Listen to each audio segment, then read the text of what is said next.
Olá, meu nome é Marco Túlio Costa, eu sou escritor e neste canal a gente bate um papo sobre a minha produção literária. E quando eu postei o vídeo sobre O Sonho das Pedras, despertou muita curiosidade, principalmente em pessoas ligadas à cidade de Formiga, porque de lá eu retirei um dos personagens, Franz Stangelberger, que é uma pessoa muito querida lá e que foi muito importante na minha infância. Então, hoje eu bato um papo aqui com o pessoal, respondendo a perguntas que me vieram, principalmente do Manuel Gandra, que é um amigo lá e que publica a revista A Par. Bom, eu nasci na cidade de Formiga em 1955 e nessa época meus pais não moravam em Formiga. Eles moravam em São Caetano do Sul. Ocorre que a minha mãe tinha apenas 17 anos, né, quando ela me ganhou. Então, assim, ela era uma mulher muito nova e resolveu correr, né, para os braços da mãe dela, que morava em Formiga. Meu pai é de Pains, minha mãe é de Andrelândia, né, e meus avós se transferiram para Formiga, vindo de São Vicente de Minas, muito cedo, né, na vida deles, assim. E a vida da minha família materna, ela é toda ligada aí à cidade de Formiga, né? Todos cresceram, tiveram filhos aí. Por volta de 1962, ele foi ser funcionário do Banco do Brasil em Formiga. Mas ficou aí só até 65, né? Até 65. Então, eu tinha 10 anos de idade, eu fiquei morando com minha tia Benedita, mulher do professor Carlos Gomi de Leite, né, já falecido há alguns anos, e eu morei aí um ano com os meus tios, né. Em Formiga, eu era aluno de uma escola que não existe mais, a escola da professora Jalcira Valadão. Eu estudava nessa escola, uma escola pequena, né, mas era uma escola muito boa. Eu tenho, assim, recordações afetivas dessa época, desse curto período que eu morei em Formiga, né?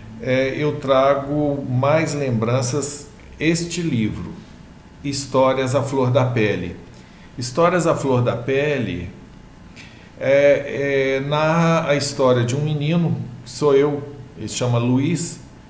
Esse menino, ele tem costume de sair da casa dele, que é uma casa de parede meia, uma casa pequena, que não tem uma horta, que não tem uma varanda, nada, e ele tem costume de sair e levar chuchus de presente para uma senhora de idade que mora em frente, e ela tem uma empregada, uma negra, velha, parece a Dona Benta com a Anastácia. E ele leva chuchu para essa senhora porque ele gosta de ficar sentado lá na casa dela e ouvir histórias dela. Bom, isso é autobiográfico, porque quando nós morávamos na rua Carmela Dutra, que é a rua ali da delegacia hoje, antes era a cadeia ali, e o meu avô morou ali num casarão. E ele era dividido, né? Uma parte dava uma residência menor, e nessa residência a gente morava. Na outra parte, meu avô e minha avó maternos. A única coisa que tinha no fundo daquela pequena parte ali em que a gente morava era um estaleiro com chuchu. E eu costumava apanhar alguns chuchus para ter desculpa, porque eu era tímido, não tinha jeito de ir, mas eu queria muito ir lá na casa dessa senhora, Dona Luca, e a funcionária dela, a Anésia. E eu gostava de escutar as histórias da Anésia sobre os avós escravos, como é que era na época dela, a Dona Luca contando daquele tempo dela, aquilo me parecia uma época assim de histórias de conto de fadas, né? Eu estava em uma palestra com professores falando sobre minha obra aqui em Passos, ali no Teatro Rotary, e eu contei sobre esse livro, né? E falei da Dona Luca, da Anésia, e quando terminou, uma professora veio maravilhada e me abraçou. Nossa, eu não sabia, porque ela conhecia a família da Dona Luca lá em Belo Horizonte, né? Eu não faço ideia de onde eles estejam, eu saí de lá criança, né? E ela veio e me contar, olha, eu vou ligar para eles, vou falar para eles, pegou todas as referências do livro, falou assim, você conta o relacionamento de uma criança com duas mulheres velhas, né? Porque eram velhas para mim, né? E é uma coisa muito gostosa, né? De ver. Tem muita imaginação aqui, evidentemente, porque o Luiz, né, que é o menino, ele tem esse costume que era o meu, né? Apanhava chuchu, punha ali nas fraldas da camisa, ia lá, falava assim, batia na porta, falava assim, minha mãe mandou entregar para a senhora. E era meu ingresso para chegar até a casa dela e me sentar lá no sofá, ali na cozinha, e ficar escutando as duas conversando. Elas deviam achar isso muito engraçado. Outro livro que tem grande relação com minha época, minha infância em Formiga, é este aqui, ó, O Pastor de Nuvens, tá? O Pastor de Nuvens, que responde a pergunta que sempre me é feita, né? Quando você iniciou a tua vida literária? Eu não sabia que eu estava iniciando uma vida literária. Na verdade, eu comecei a escrever por uma compulsão, tá? Meu pai me deu, nessa época aí, quando eu morava em Formiga, um jogo de xadrez.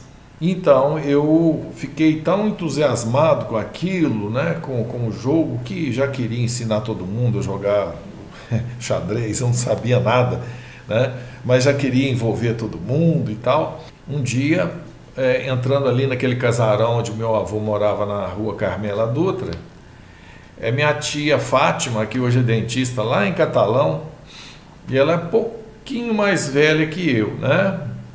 Mas ela já tinha lá os deveres de casa para fazer, e eu cheguei e falei para ela, falei assim, vamos escrever uma história, assim, do nada, né? E ela me deu um caderno velho, né, com folhas ali, um caderno talvez para rascunho, me entregou um lápis, né, e disse, não, vai escrevendo a sua história, que depois eu escrevo a minha. E eu me sentei na mesa de jantar ali da casa do meu avô, dos meus avós, e comecei a escrever uma história que eu coloquei o título, né? Pedrinho em Xadrezópolis. Autor com L, tá? Que eu já achava que eu seria um cara alto. Então, autor Marco Túlio Costa. Então, esse foi o meu primeiro livro. E eu já tinha, assim... eu já estava morando no Rio e tal, e eu resolvi retomar o tema, que é de um sujeito que um dia se vê num mundo organizado como um tabuleiro de xadrez. E esse personagem, ele vai fazer parte da minha vida como?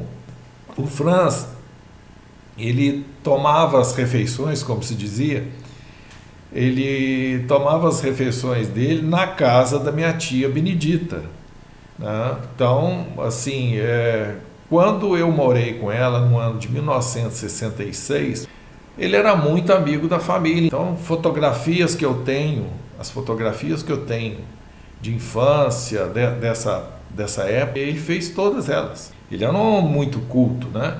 Ele se tornou professor de português, e um dia um aluno comete um erro gramatical lá, e assim ele passa e bate na cabeça, no coco do aluno, e fala para ele assim, menino brasileiro burrinho, não sabe português.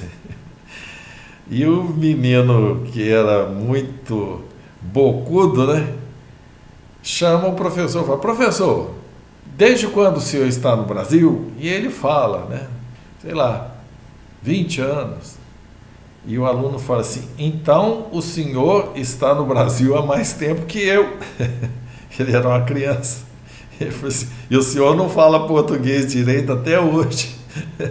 Foi uma coisa engraçada das coisas. Então são várias histórias. E ele é uma pessoa curiosa, porque ele inventava, como não tinha os recursos, ele inventava os recursos. E esse romance, O Sonho das Pedras, eu escrevi já há muito tempo, né? Eu tenho na postagem lá, quem quiser saber mais sobre o romance, o baixar ou adquirir na Amazon.com, né? Mas lá eu falo dessa Minas Gerais toda encaixada, né? Inclusive a fazenda do Franz é descrita. Uma vez uma rede TV, aí, não me lembro qual, mostrou que uma senhora, na época mais velha, aqui do sul de Minas, dando uma entrevista, ela disse que o maior sonho da vida dela era conhecer o mar, né? Quer dizer, uma resposta mais mineira do que essa não existe, né? E é uma dessas inspirações que a gente vai buscando para a construção de uma obra que você não sabe qual será. Então o livro narra exatamente o dia em que os moradores de um município fictício, né, que aí ele reúne pedaços desses vários municípios em que eu tenho as minhas afetividades, né, ele está cercado pelo mar. Aliás, o título, né, As Pedras Sonham com Quê? Né? Fala sobre pessoas e seus sonhos, o destino, aquilo que foi com elas a vida toda e que as levou para lugares inesperados. É por isso que o Franz está nesse livro, que eu também disse: olha, nada mais curioso do que um austríaco vir parar no interior de Minas Gerais, né, onde ele não tinha nenhuma ligação, né?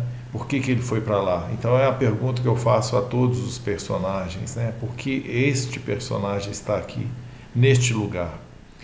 A influência de Formiga, eu diria que é o seguinte, né? A pessoa é um lugar que caminha. Se você gostou, deixa aí o joinha, inscreva-se no nosso canal e até a próxima.